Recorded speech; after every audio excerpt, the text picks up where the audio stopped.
Hey guys, welcome back and thanks for tuning in. Today what I've got for you is a flashlight review. This is the Nextorch TA10.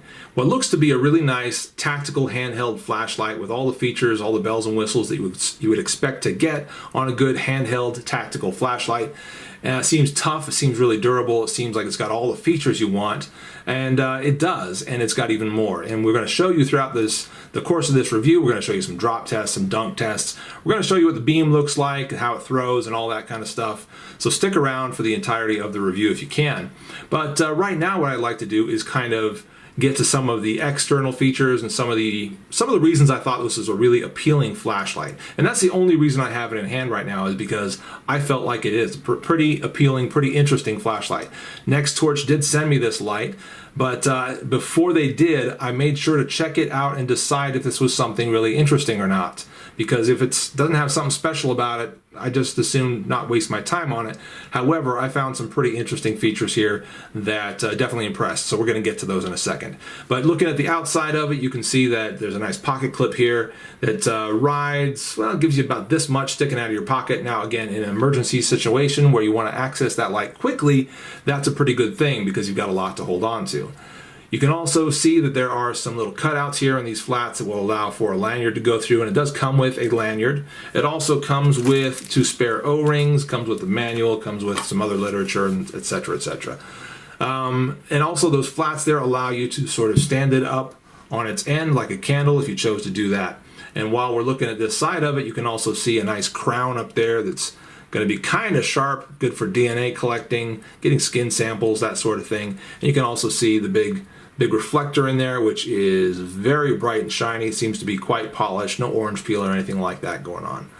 All right, so that's sort of what we've got on the outside. One more thing we'll point out is these ribs right here that allow you to, grasp it pretty well, whether you have gloves on or whether you're barehanded. And I like that a lot too. Also the clicky tail switch, we might as well talk about that while we're thinking about it. Pressing it in, you've got to go fairly deep in order to get that to turn on.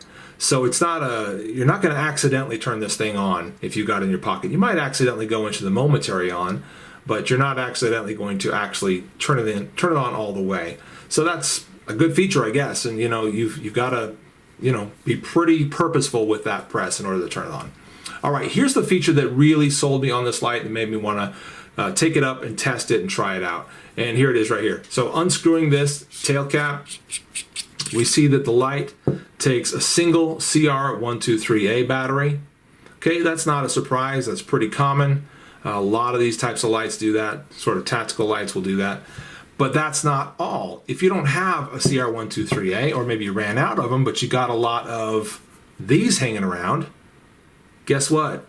You can pop that in. It kind of floats and wiggles around in there, it doesn't matter though. You can pop that in, screw on the tail cap. Yeah, I know what you're thinking. You're like, that's not going to turn on. Yes, it will. Check that out. It's a bit dimmer. It doesn't put out as much juice, but it works. It works, and that is so cool. The idea that a light can take 2 different battery types, depending on what you've got available to you, is huge. And maybe I'm a bit ignorant, maybe there's other lights out there that can do that, but I think that's a huge selling point. And at, what is the price on this? Well, I won't give you the price on it right now. What I'll have you do instead is go to the link down in the description. That's where you can buy it. That's where you can see the most recent price on it. And like I said, I think that feature right there is what sold me and said, yeah, that is a light worth trying out.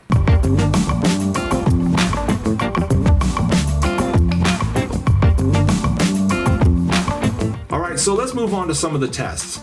Now we did get this out for a little bit of testing to see how the throw was, to see how far out it went, and whether I could recognize a specific object out to about 50 yards.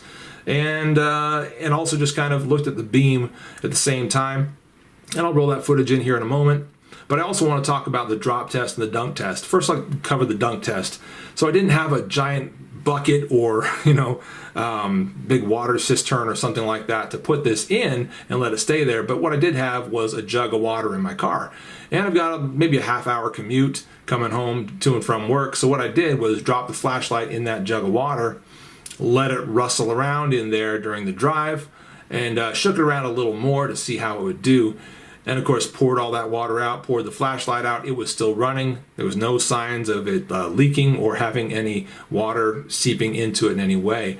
So that's a win as far as waterproofness, and it does claim to be water resistant to, I think I have that here.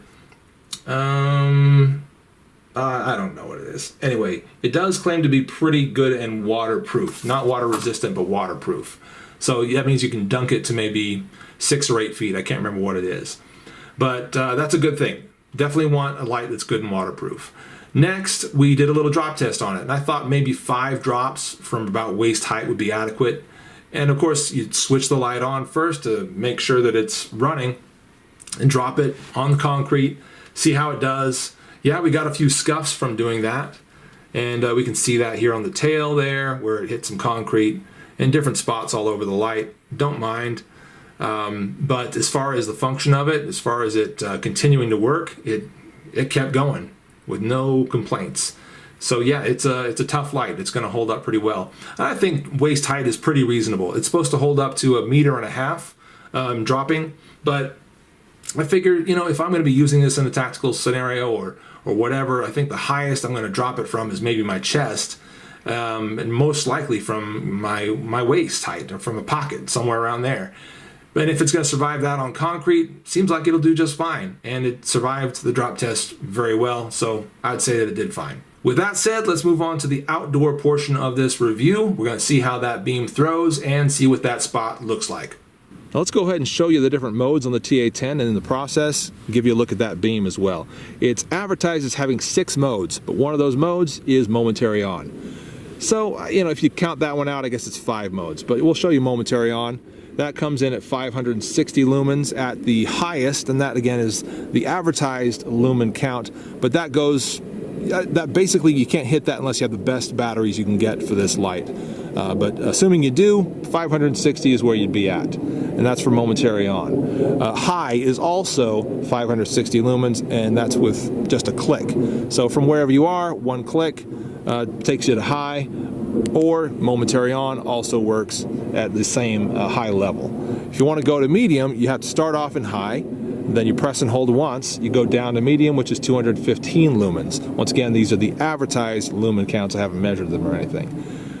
Press and hold down one more time, you go to low, which is advertised at 30 lumens, and that's pretty much it. It cycles from high, medium to low, high, medium to low. And anytime you turn it off, it pretty much goes right back to high. At least if there's a memory function here that takes it to either medium or low that I don't know about, I haven't found it. I've looked for that, but haven't found a memory function yet. The next mode is strobe, also advertised at 560 lumens, and to get to that, you would double press that tail switch, like so. So you don't necessarily have to click it in, you could just double press it. If you do click it in, it stays on strobe just like so. Now before I give you a seizure, I'll go ahead and turn that off by holding it down or clicking it all the way off. The last mode is SOS, and I do like that they included that one. To reach SOS, you would start from the on position, and I don't think it matters which mode you're in, but what you want to do is you want to press and hold that in for 5 seconds, and then, or less, and then you get to to SOS. And that will go at 100 lumens, that's what it's advertised at, and I suppose that will just go until you run out of battery. But once again, pressing and holding for about 5 seconds is what they advertise. For me, it seems to be turning on after just a few seconds, and you don't have to click it, you just press and hold it for a second. Once you see it turning on and going through that cycle, you let go of the button, you can set the light down, walk away from it, and you're good to go. Okay, what we want to do now is test the throw on the TA10. Now the camera is doing some work to pick up a little extra light, but this light, if it doesn't illuminate that object out there, we're not going to spot it. What I have out here is a camp chair, and we're going to see if we can pick up that chair from this distance. We're going to go ahead and start off in the low mode and send that way out here, and I'm not seeing anything, either with my naked eyes or with the viewfinder. I'm not really picking out that shape. So the low mode is not doing it. So we're going to go ahead and move up to medium and see how that looks. Are we identifying anything yet? We're beginning to see some hints of something out there, but it's still not very clear. So we're going to go ahead and put that into high mode, and I think I see it. there it is. There's my camp chair. So if I'm lost at my campsite and I'm starting to look around and look for signs of my camp, seeing that camp chair out there will give me some hope and make me feel like I'm where I need to be. So that's a relief, and the TA10 is doing a pretty good job of identifying that camp chair at 50 yards.